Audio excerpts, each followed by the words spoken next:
Hi everyone, lecture 2 जो हमारा चल रहा था उसमें अब हम पढ़ते हैं एक्सपोनेंशियल ग्राफ।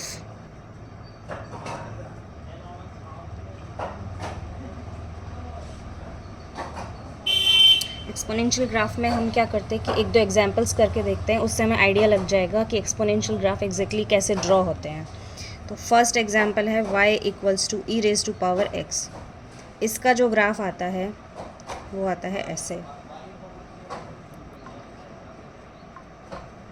अब ये ग्राफ कैसे आया है उसमें हम x की वैल्यूज़ पुट करके देखेंगे तो y की वैल्यूज़ आ जाएंगी। इस तरह से ये ग्राफ प्लॉट हो जाएगा x एंड y। x की वैल्यू हम 0 पुट करते हैं तो y क्या आएगा, ई रेज टू पावर 0।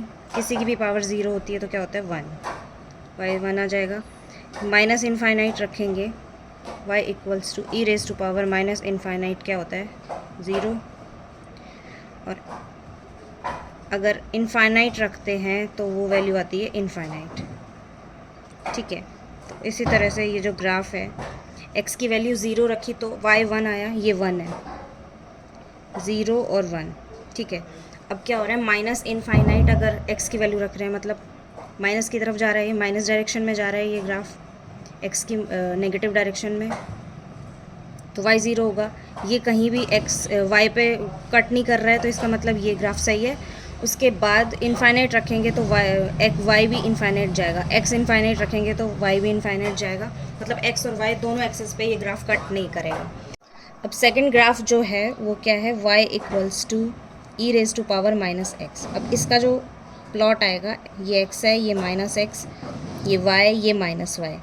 इसका जो प्लॉट आएगा वो ये आएगा। अब ये कैसे आएगा, वही हम x और y की वैल्यूज़ पुट करके देखेंगे, मतलब x की वैल्यू पुट करेंगे और y की वैल्यूज़ आएंगी x y। x की वैल्यू 0 रखेंगे तो y क्या आएगा, ई रेज टू पावर माइनस 0। तो माइनस 0 0 ही होता है तो इसकी वैल्यू 1 आ जाएगी। x की वैल्यू माइनस इनफाइनाइट रखते हैं तो y equals to e raise to power, एक माइनस पहले से है, दूसरा माइनस ऐड हो जाएगा तो क्या हो जाएगा, e raise to power infinite, तो ये इनफाइनाइट आ जाएगा। y equals to e raise to power, infinite रखेंगे अब हम तो ये माइनस इनफाइनाइट आएगा और ये क्या हो जाएगा 0, इनफाइनाइट, और ये हो जाएगा 0। अब हमने जो ग्राफ बनाया था वो ये बनाया था ऐसे। तो x की वैल्यू अगर 0 है तो y की वैल्यू 1 है, तो ये क्या हो जाएगा 0 और 1। और x की वैल्यू अगर माइनस इनफाइनाइट है तो y इनफाइनाइट आएगा, तो मतलब माइनस इनफाइनाइट की तरफ जा रहा है ये, माइनस इनफाइनाइट, तो इसकी वैल्यू इनफाइनाइट पे जा रही है, ये पॉजिटिव में जा रही है। y की डायरेक्शन में ये पॉजिटिव इनफाइनाइट जा रहा है, x की डायरेक्शन में ये नेगेटिव इनफाइनाइट जा रहा है। ठीक है, उसके बाद ये इनफाइनाइट, x इनफाइनाइट होगा तो y 0 होगा, x इनफाइनाइट की तरफ जा रहा है पॉजिटिव डायरेक्शन में तो y 0 होगा, मतलब ये y पे कहीं भी कट नहीं कर रहा है, ये यहाँ जाके ऐसे नहीं जुड़ेगा, जाके ये ऐसे ही नेक्स्ट तक जाता रहेगा। ठीक है, उसके बाद और जो हमने ये e raise to power minus x लिखा है, y equals to e raise to power minus x, तो इसका मतलब ये है कि x is inversely proportional to y, मतलब y डिक्रीज़ करेगा तो x इंक्रीज़ करेगा, x डिक्रीज़ करेगा तो y इंक्रीज़ करेगा। ठीक है, नेक्स्ट अब नेक्स्ट ग्राफ जो हमारा रहेगा वो रहेगा पैराबोलिक ग्राफ।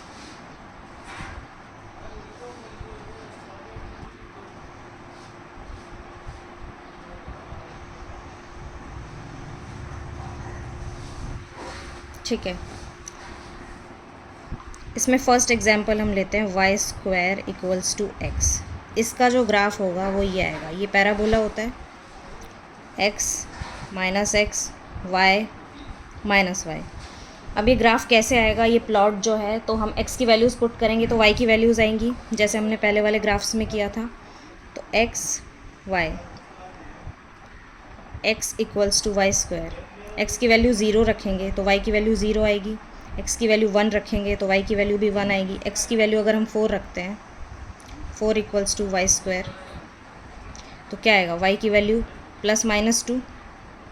ये लोअर क्लासेस में आपने पढ़ा होगा जो स्क्वायर है कि प्लस 2 का स्क्वायर भी 4 होता है और माइनस 2 का स्क्वायर भी 4 होता है, तो ये 2 भी हो सकता है और ये माइनस 2 भी हो सकता है। ऐसे 9 लेंगे हम x y, हम 9 लेंगे तो 3 भी हो सकता है, -3 भी हो सकता है, ठीक है।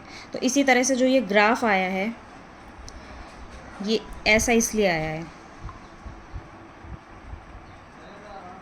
पैराबोलिक ग्राफ, ठीक है। ये क्या है, 0 और 0, ठीक है।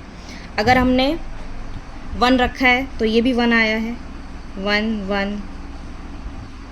x की वैल्यू 4 रखी है तो ये 2 आया है, और ये आगे हम इसको आगे प्लॉट करें तो ये -2 है, ठीक है।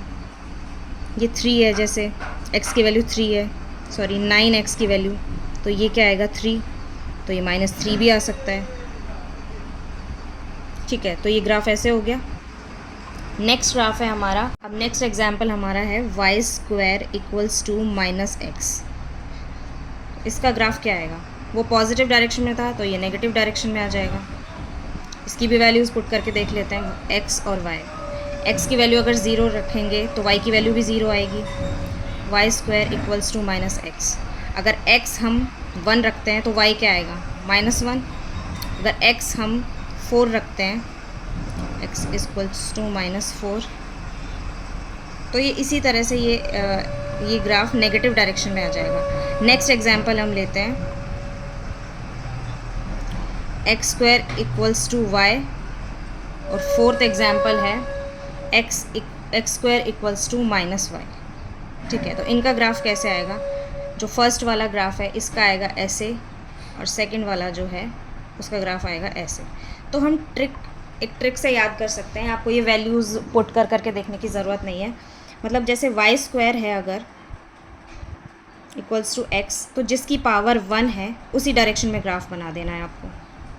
नेक्स्ट y² = -x है, तो -x की डायरेक्शन में बना देना है, ये -x है ना, ये डायरेक्शन जो है। ऐसे ही क्या है फिर, नेक्स्ट एग्जांपल क्या है, x² = y है अगर, तो y की पावर 1 है, पॉजिटिव y है, तो y पॉजिटिव डायरेक्शन में बना देना है। नेक्स्ट ग्राफ क्या था, x² = -y, तो ये ग्राफ क्या हो जाएगा, -y की डायरेक्शन में, पावर 1 जो है वो माइनस की डायरेक्शन में -y, तो ये -y की तरफ हो जाएगा। तो एक ट्रिक हो गई है, ये ट्रिक से हम याद कर सकते हैं, वैल्यूज़ पुट करके देखने की ज़रूरत नहीं है। तो जिसकी पावर 1 है उसी साइड पैराबोला बना दो, ये इसका सोल्यूशन है, ठीक है। आई होप आपको मेरा पढ़ाया हुआ समझ में आया होगा, और अगर आपको यूज़फुल लगता है तो आप मेरे चैनल को सब्सक्राइब कर सकते हैं और अपने फ्रेंड्स में शेयर भी कर सकते हैं। Thank you.